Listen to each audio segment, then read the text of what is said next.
ang pagtitipon po natin ngayon, no, Tatay James and Nanay Yolanda, no, ay ang banal na misang ito ay isang selebrasyon ng kagandahan at kasiyahan ng buhay. So, ang bokasyon sa pag-aasawa.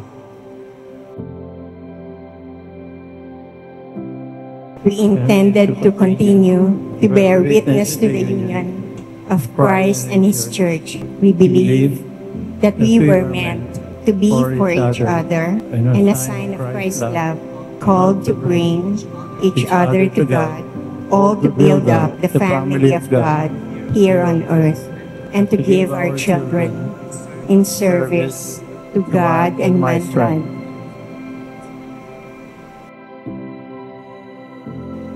Actually po, ay bibihira na lang po ang nakaka-experience po ng celebrations po, no?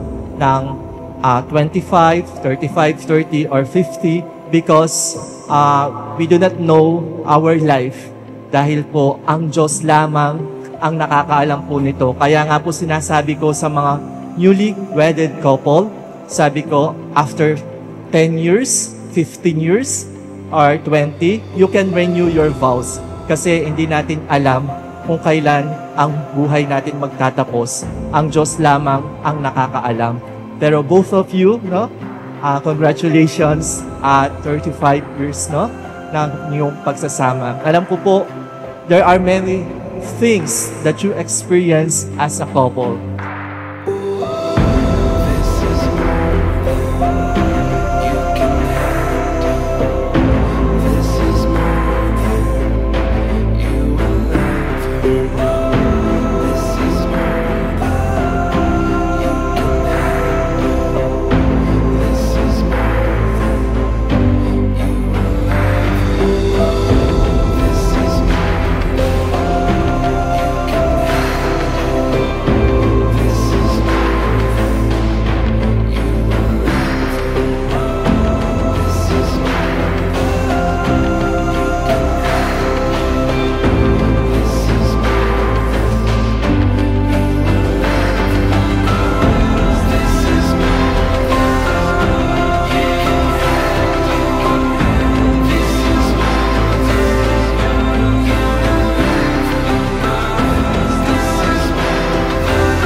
Helping the wedding. You're the best day of my life I ever had in my life. I love you, Mom and Dad, and I wish you the best. So excited for you guys to have your special day. We love you and appreciate you for everything you've done, and now it's your turn. Have a really good wedding. Thank you so much for everything that you've done for us.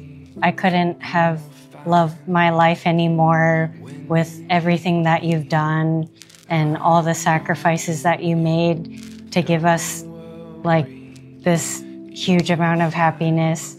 I wish you the best, and you guys taught me that it's never too late to pursue whatever you want in life. Thank you so much for everything. You guys deserve the best. I love you.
ang lahat ng mga ito ay nagpapaalala sa inyo na ang pag-ibig ay mapagpatawad, mapagtiwala, puno ng pag-asa, at mapagtihis hanggang wakas.